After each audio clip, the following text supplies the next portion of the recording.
and the honor of allowing us to throw a wreath in honor of Memorial Day. To her left, Gareth Rhodes, who's been working with us from the onset of this tragic COVID situation. We're at the Uss Intrepid Sea, Air, and Space Museum. This is a remarkable facility, and it's always a pleasure to be here. It was started by the Fisher family, which is one of the great families of the state of New York. Susan Marinoff-Zausner is here with us today, who's the president of the organization. We want to thank her for her kindness. And today we honor the service members who have lost their lives. We remember their families and the pain that they've dealt with. And we thank them all for their service, their bravery, and their sacrifice. I want to thank the Gelband family, Stu and Ellen, for being with us today and giving us the honor. And let's take a moment of silence in memory of all those who are fallen and wishing their families peace on this difficult day.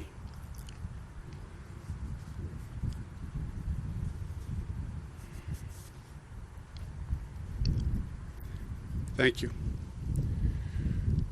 This is the USS Intrepid. I've been here a number of times. Every time I come, I learn something else. Remarkable history itself. Launched in 1943, over 30 years of service. Served in World War II, the Cold War, Vietnam War. It really is a phenomenal walk through history. Visiting this great ship, 250 Americans who served on board lost their life while they were serving on this ship, and that brings home the message of today. President Kennedy was speaking about Memorial Day and giving thanks to those who served and who made the ultimate sacrifice, but he reminded us that as we express our gratitude, never forget that the highest appreciation is not about uttering the words, but to live them. That is the greatest acknowledgement of the sacrifice that has been made, to carry it forward. And this Memorial Day, I think it's especially poignant and powerful when this country is going through what it's going through. And we know something about loss because we're living it again. Over 100,000 Americans will lose their lives to this COVID virus. How do we honor them? We honor them by growing stronger together. And during these times, there are so many Americans who have really risen to the challenge, done more than anyone could ask, more than anyone could expect. And we want to make sure that we remember them and we thank our heroes of today. And they're all around us, and they did extraordinary service to allow us to continue doing what we're doing.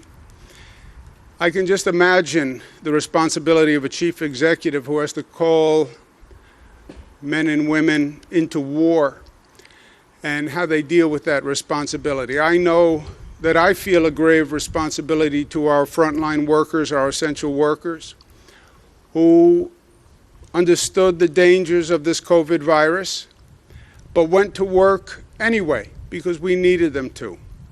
We needed the nurses and the doctors to perform phenomenal service in the hospitals. We needed the police, the fire department, the EMS to show up. We needed the frontline workers in grocery stores to show up so others could stay home and be safe. And I bear heavy the responsibility of explaining to the people of this state and beyond what we were dealing with when we were dealing with the COVID virus and how dangerous it was, and then in the same breath asking people to please show up tomorrow, having just explained how dangerous it was. And many of those people who showed up and did their duty and served with honor lost their lives to keep others of us safe. And in many ways, that is a microcosm of what we hear talking about today on Memorial Day. But As John F. Kennedy said, remember with your actions. And today, we're saying we honor that service, and we're going to make sure that every government in the state of New York provides death benefits to those public heroes who died from COVID-19 during this emergency. I also believe the federal government should be doing the same, honoring the frontline workers, showing Americans that we appreciate what you did, that you showed up when it was hard, that you worked when it was hard, you appeared for duty when it was troubling to do so, and I'm sure many people were afraid to show up, but they showed up anyway. And they deserve not just words of thanks, but actions that show the appreciation. And I think the federal government should dedicate federal funds and pay hazard pay to those workers who showed up. It's a way of saying thank you. We understand what you did. We appreciate what you did. And it's a way of showing Americans that when there is a next time, and there is a next time, that we truly appreciate those people who show up and do their duty. Today, we also honor the veterans who we lost to coronavirus during this epidemic.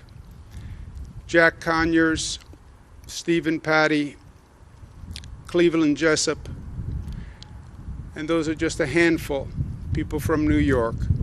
We're still in the midst of this COVID battle. We are making progress here in New York. Again, the hospitalization rate is down.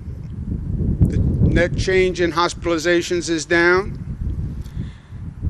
Intubations is down, which is very good news. Day-to-day hospitalizations are down, which is continued good news, and in many ways the most important news. It means the number of people who are coming in to our hospitals on a day-to-day basis continues to drop. And the most important number to me, the number of lives lost, 96, is still painfully high, but only in the relative absurdity of our situation is that relatively good news. And we remember those 96 families today. John F. Kennedy's words of appreciation were echoes of the thoughts of Abraham Lincoln after thanking those who lost their lives in the Civil War. It is for us, the living, to be dedicated here to the unfinished work that they have thus far so nobly carried on. It's about the unfinished work. That's what Abraham Lincoln said. That's what John F. Kennedy said. That's what almost every great leader of this country has said. It's about dedicating ourselves to the unfinished work. And we do that here in New York. We honor the memory of the fallen by going forward, by living, by growing, by advancing, by learning from it, by being stronger than ever before, by taking the values and principles of America that they lived and died for, and raising them to a new level, by rising even higher and even stronger than ever before. And we will do that. We will do that here in New York. We'll do that in this country, because America and New York are tough, smart, united, disciplined, and loving at the end of the day. And that has brought us to this point where this country is the strongest, best country on the globe, and it will take us forward. Questions?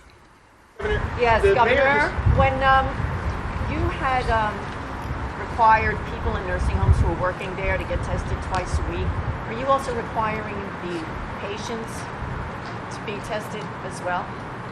We are testing the patients. It's not really it is a requirement that the staff be tested twice a week. Some of the nursing home operators have pointed out that that's a burdensome task, and I understand that it is, but it is a requirement to maintain your nursing home license in the state of New York. We've known from day one that the nursing homes are the most vulnerable places for this COVID virus. We were introduced to it, Seattle, Washington, in a nursing home. Vulnerable population in the most vulnerable place in a congregate setting. So I understand the burden. We're working with them to get the testing, et cetera. But I want to make sure that we can all say at the end of the day that we did everything we could. We still lost 96 people yesterday.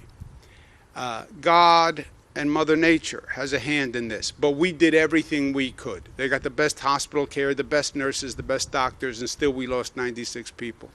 I want to make sure we can say that all across the board, and we can say that about nursing homes. And that's why it is a requirement to test the staff. We're also testing the patients, the residents of nursing homes. I wouldn't call it a requirement, so to, but we are testing all the people in nursing homes. Criteria for that? When would they be tested? They're tested on an ongoing basis. It's happening now. They're tested by nursing home staff, or we have state personnel who are doing the testing. But the whole thing with this virus is to find it early and isolate. And again, nursing homes are the prime breeding ground for this killer. Governor, on the death benefits, is this funded by the state, given the state's finances? I'm sure it's difficult. And who qualifies as a frontline worker on this? Yeah, it's funded. Any public employee who works in the state of New York, whether you're a city employee, county employee, state employee, that local pension fund or state pension fund will pay those benefits. Frontline workers, we have a full list, but they're the people we've been discussing. It's the frontline public health care workers, police workers, EMS workers, fire department workers, the people who showed up. And look, they showed up because I asked them to show up. They showed up because I required them to show up. There's not a transit worker who drove a bus or conducted a train, or a nurse who didn't walk into an emergency room who wasn't scared to death. They knew what we were talking about. I mean, it was enough to shut down society, right? Tell everyone to stay home. But then in the same breath, I say to them, you have to go to work in the morning. It weighed heavily on me, it still does, that I had to ask people to do that, to put their lives literally in danger. And we knew they were putting their lives in danger, and that they did it anyway. I have such respect and esteem for what they did. And I want to make sure that we repay that, not just by saying thank you and running nice television commercials, right?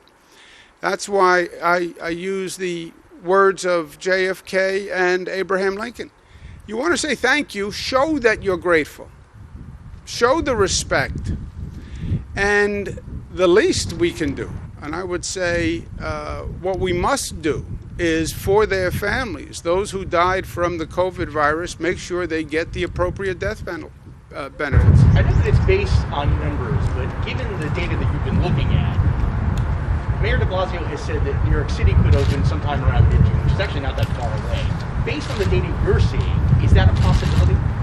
Zach, there's only one set of numbers, right? This is not pick your numbers here.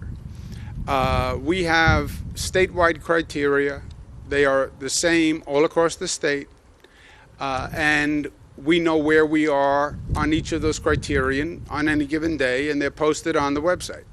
So there's one set of numbers, we all know the numbers. The question is, at what point do the numbers drop to the reopening threshold? Now, people can speculate, people can guess. I think next week, I think 2 weeks, I think a month. I'm out of that business because we all failed at that business, right? All the early national experts, here's my projection model, here's my projection model. They were all wrong. They were all wrong. Now, there are a lot of variables. I understand that. We didn't know what the social distancing would actually amount to. I get it. But we were all wrong. So I'm sort of out of the guessing business, right? We watch the numbers. We prepare as the numbers drop So when the number actually hits the threshold, we're ready to go. We just finished that. We're in the midst of that with Long Island, Mid-Hudson region, et cetera. But just, I don't want to guess.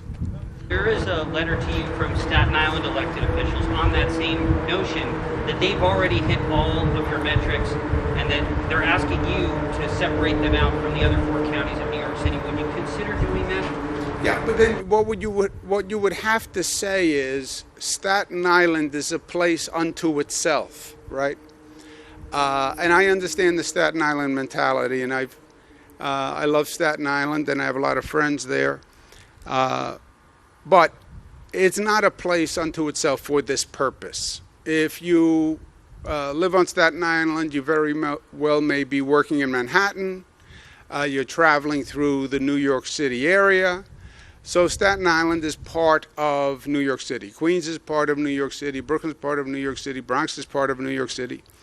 I get that sometimes every borough would like to secede and be its own place. I understand. Sometimes I would like to take the state of New York and secede and just not have to deal with the federal government. So I get it.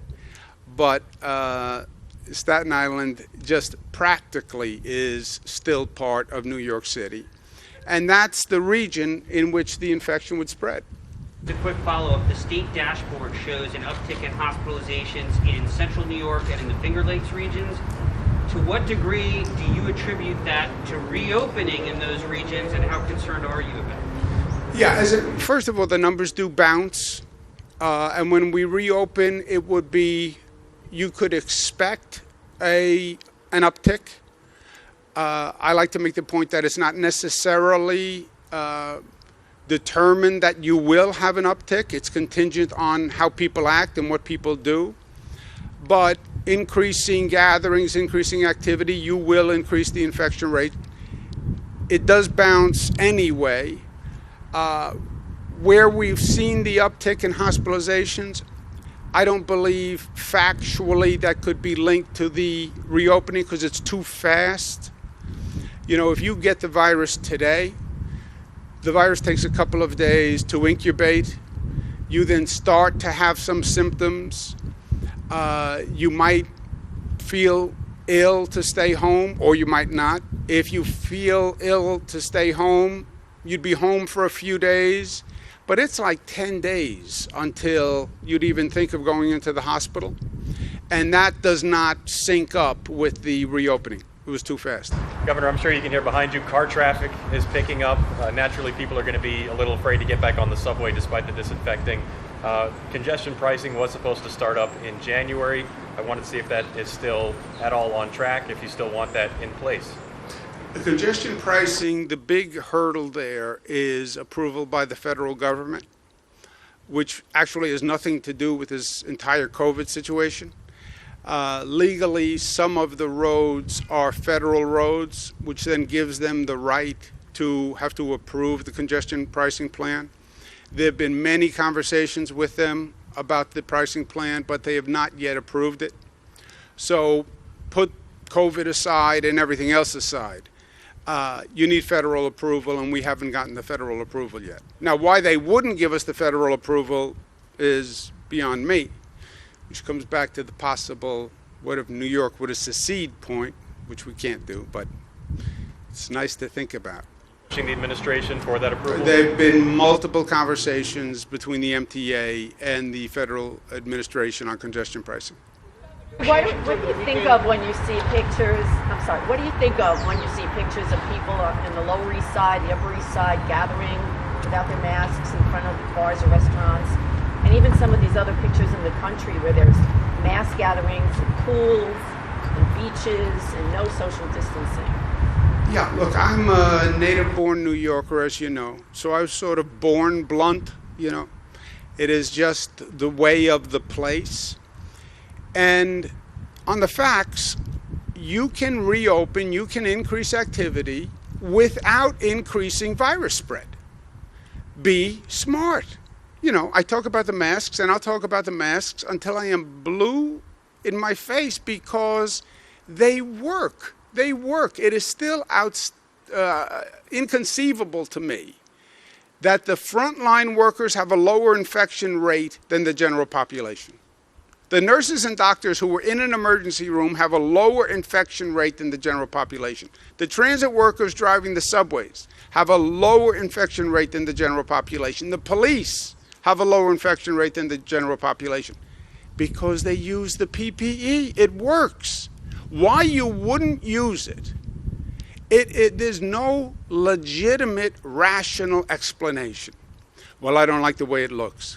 You know what? Paint something on the mask, right? Get a new color. You know, you can get a designer mask.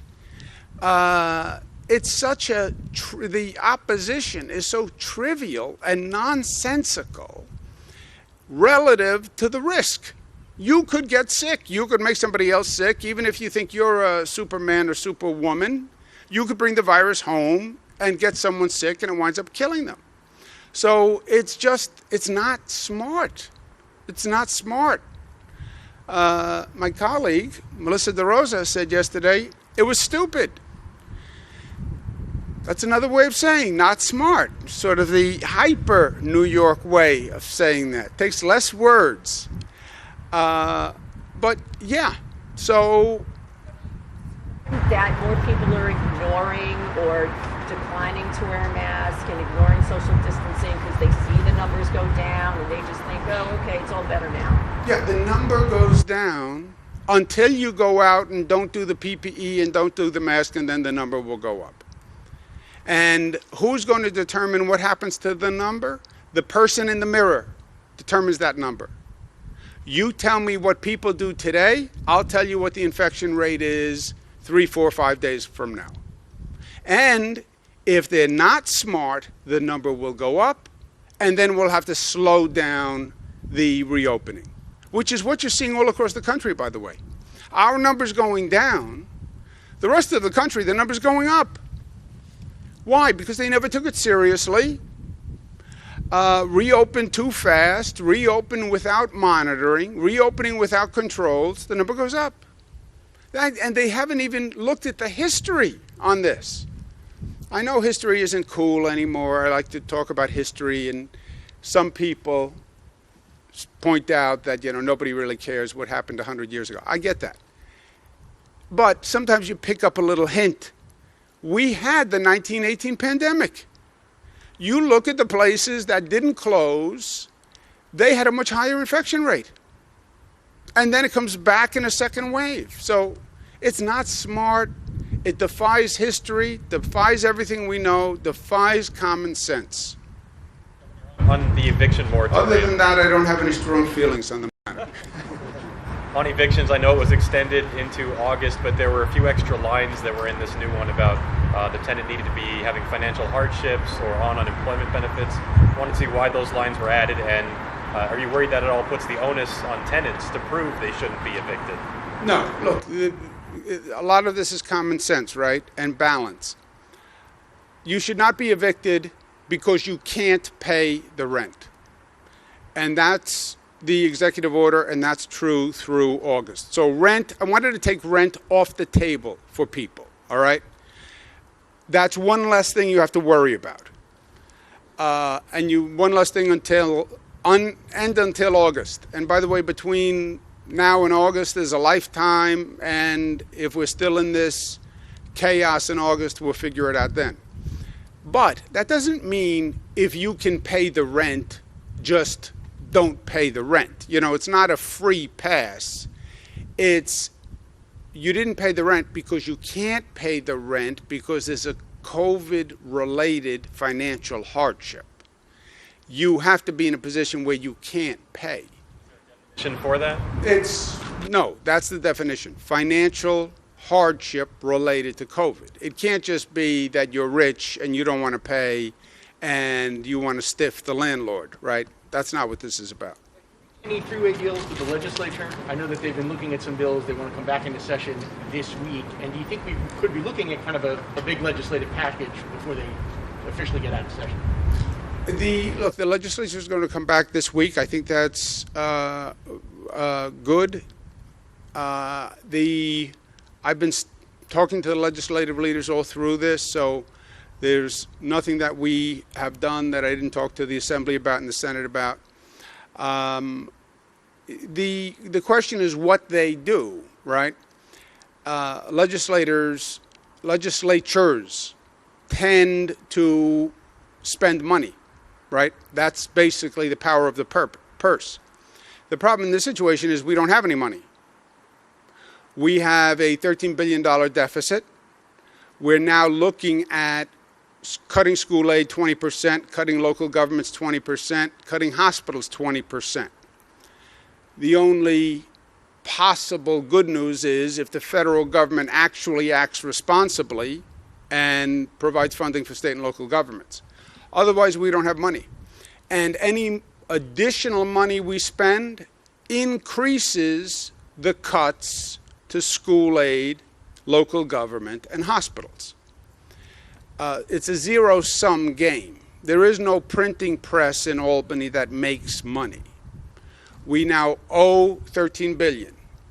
You want to spend more money? Now we owe $13 billion and $1. And where do we get that from? From cuts to schools, education, etc. So that's the context in which they're operating. There are a lot of good things I would like to do. I would like to get more money to food banks right now. I would like to do more, frankly, for the frontline workers right now. There's a lot of good work that you could do now, people who need help. But it all takes money, and we don't have it. And the trade-off is that money is going to come from additional cuts in school aid, and additional cuts to hospital, and additional cuts to local governments, which fund police, fire, etc., which are the last people who should be cut. And again, the only wiggle room is maybe we get federal funding. And that's what I'm working very hard to do. But otherwise, this is all going to be how much we cut really essential services in the state, and I wouldn't make that any worse. Revenue neutral bills they're looking at? Yeah, revenue neutral is great. Then it just has to be smart. Thank you very much. Thank you.